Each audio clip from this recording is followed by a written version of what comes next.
Leo tutatafakari haya maneno mawili ambayo yana uelekeo sawa lakini yana utofauti na yanatumika pia kwenye neno la Mungu. Kwa hiyo na maneno haya ni fikira na mawazo. Katika utendaji ni kufikiria au kuwaza. Sasa tutakuwa tukijadiliana ili tuweze kufika mwafaka wa utofauti wa haya maneno na ule mfanano wa haya maneno. Haya, karibu utueleze tofauti kati ya fikira na mawazo kwa jinsi ambavyo wewe unaelewa ni nini na jinsi yanavyofanana pia. Kwa upande wangu nikizungumzia kwanza neno fikra. Fikra ni yale mambo ambayo hutendeka baada ya mtu kukaa akatathmini jambo kwa umakini. Kwanza kabla hajalifanikisha au kabla hajalitenda.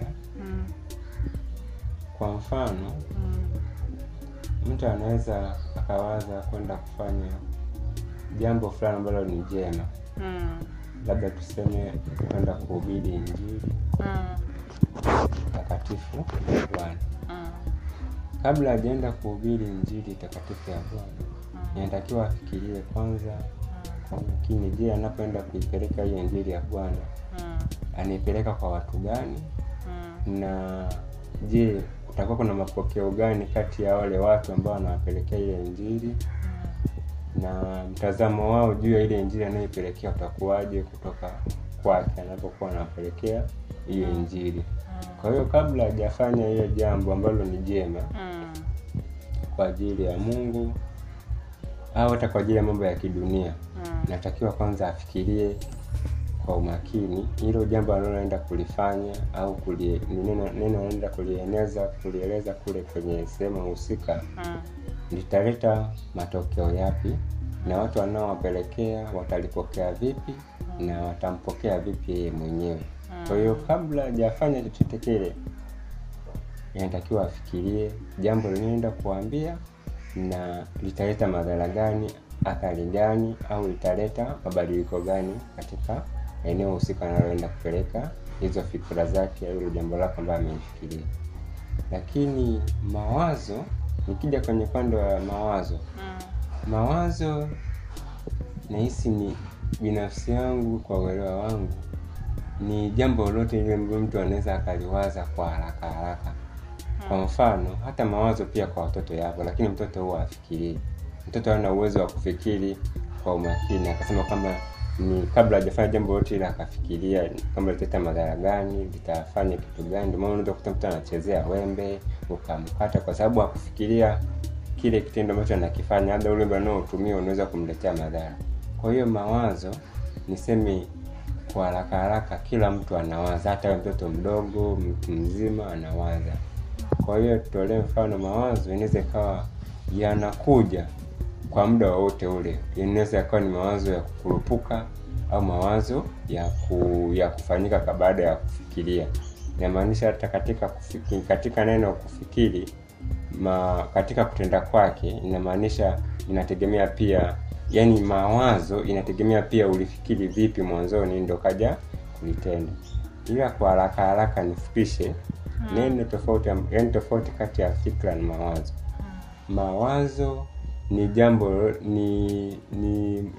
yani ni jambo lote ambalo linaweza likatokea kichwani mwako katika kufikiria, aidha kwa ubaya au kwa uzuri.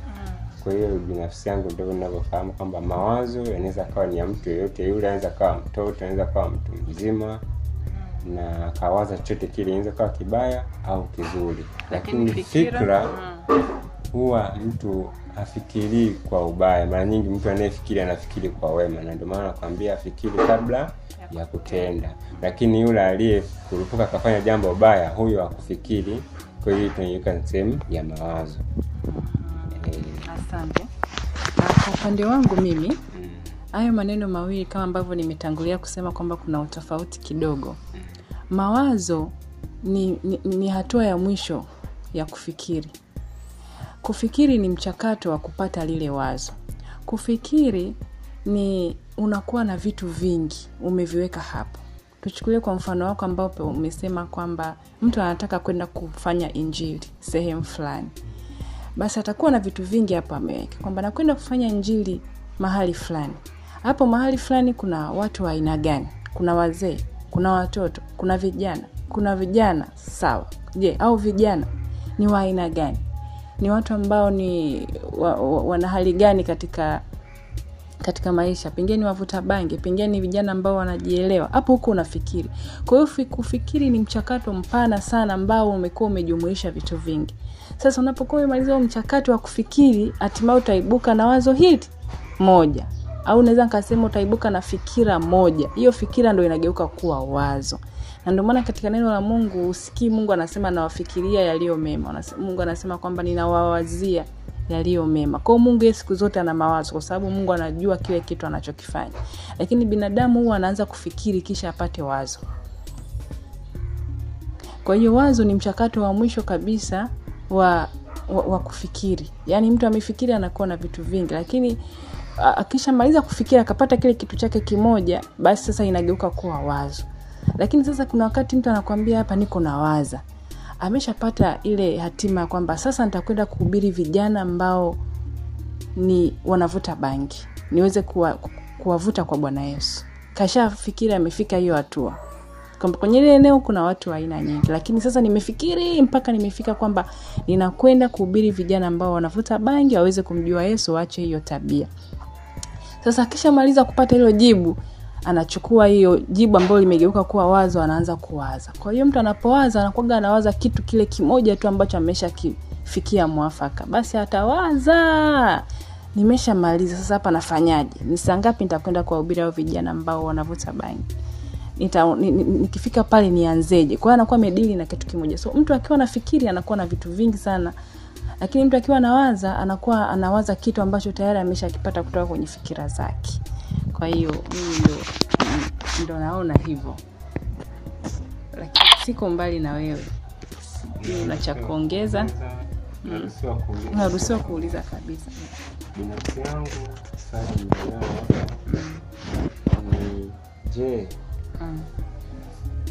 wale watu ambao unakuta anaenda kufanya jambo baya au kafanya jambo fulani ambalo au jambo zuri, inaweza kuwa ni baya au zuri, lakini kabla ya kufikiria, je, hao watu unawachukulia vipi? Je, maana umesema kwamba kila anayefanya jambo anakuwa alifikiri baadaye ndio likafanyika kuwa wazo lake moja. Unakuta ni fikra ni mambo mengi, ila wazo inakuwa tayari ni moja baada ya kuwa amefikiri. Je, na wale ambao unakuta amefanya maamuzi haraka na akafanya jambo baya au zuri, je, hao unawatathmini na kwenye kundi gani?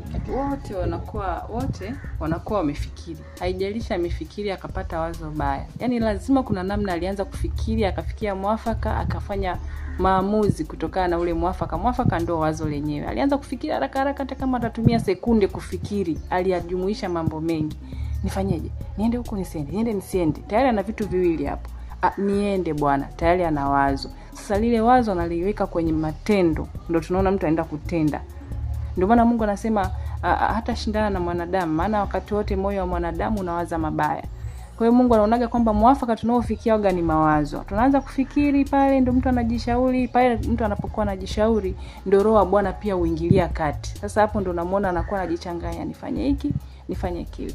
Sasa pale anapokuja kuamua, ndio maana Mungu pia anasema mbele yako nimeweka mema na mabaya. Kwa pale mtu anapokuja kuamua, huenda akawa ameamua neno, ameamua baya ama jema katika mchakato wote wa kufikiri. Alafu anapokuja kuamua sasa, huenda akawa ameamua jema au ameamua baya. Haijalishi ni mtu muovu, ni mtu mwema. Sisi itakuwa nimekujibu. Bado sijakujibu. Labda kwa wakati mwingine kama nitakuwa nina jambo la kuongeza au kuuliza nitakufuata. Kwa leo